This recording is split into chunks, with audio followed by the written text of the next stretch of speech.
যারা যুগে যুগে রসুলের সাথে বেয়াদবি করবে, রসুলের শানে বেয়াদবি করবে, রসুলের নাম ধরে তারা যদি কুরুচিপূর্ণ কথা বলে, তাদের চরিত্র কি হবে আল্লাহ পাক রব্বুল আলামিন তা সূরা কলমের মধ্যে উল্লেখ করে দিয়েছেন।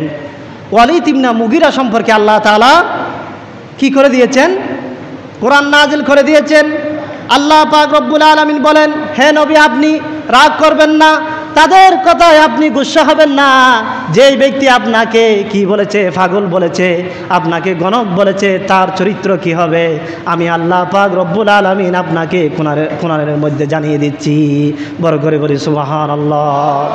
এই ওয়ালিদ ইবনে মুগিরা সম্পর্কে আল্লাহ তাআলা 9টি কথা বলেছেন। এই কথাগুলো কি কি? আল্লাহ পাক রব্বুল আলামিন বলেন, ولا تطع كل حلاف مهين هماز مشاء بنميم مناع للخير معتد أثيم عتل بعد ذلك ذنيم। ওয়ালিদ ইবনে মুগিরা ছিল আরবের সর্বশ্রেষ্ঠ ধনী। তার জায়গার পরিমাণ ছিল 60 মাইল।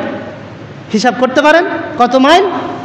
60 মাইল। এখান থেকে সোমনি বাজার কত মাইল হবে? আনুমানিক 4 মাইল। কিন্তু ওয়ালিদ ইবনে মুগিরার সম্পদের পরিমাণ ছিল 60 মাইল। সে যখন আল্লাহ রসুল সাল্লাল্লাহু আলাইহি ওয়াসাল্লামকে পাগল বলে গালি দিল, আল্লাহ পাক রব্বুল আলামিন তার নামে এই আয়াতগুলো নাজিল করলেন। তার মধ্যে 1 নম্বর হলো, তার মধ্যে কি দুস্থিতি রয়েছে? আল্লাহ পাক রব্বুল আলামিন তার রসুলকে সান্ত্বনা দিচ্ছেন, হে রসুল আপনি দুঃখ পাবেন না, কষ্ট পাবেন না। যেই ব্যক্তি আপনাকে পাগল বলেছে তার 1 নম্বর বৈশিষ্ট্য হলো সেই বেশি বেশি মিথ্যা শপথকারী। সেই বেশি বেশি কি? মিথ্যা শপথকারী। 2 নম্বর সেই মানুষের গীবতকারী। 2 নম্বর কি? মানুষের গীবতকারী। 3 নম্বর তার কোনো মর্যাদা নাই সমাজের মধ্যে। 3 নম্বর সে যদি কোনো মানুষ যদি সৎ কাজের আদেশ দেয়, সেখানে সৎ কাজ থেকে মানুষকে বাধা দেয়। 6 নম্বর হলো সে হলো জালিম, সীমা লঙ্ঘনকারী। 7 নম্বর হলো সেই চরম পাপিষ্ঠ। 8 নম্বর হলো সেই পাষাণ হৃদয়। 9 নম্বরে যে কথাটি বলেছে সেটা বড়ই কঠিন কথা।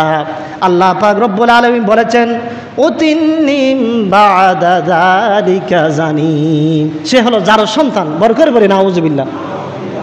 এখন ওয়ালিদ ইবনে মুগিরা বলল যে মুহাম্মদ সাল্লাল্লাহু আলাইহি ওয়াসাল্লাম আমার সম্পর্কে যে 8টি কথা বলেছে, এই 8টি দোষ আমার মধ্যে আছে। আমি বেশি বেশি করে মিথ্যা কথা বলি, মানুষের গীবত করি, আমি চুগলখড়ি করি, আমি সৎ কাজে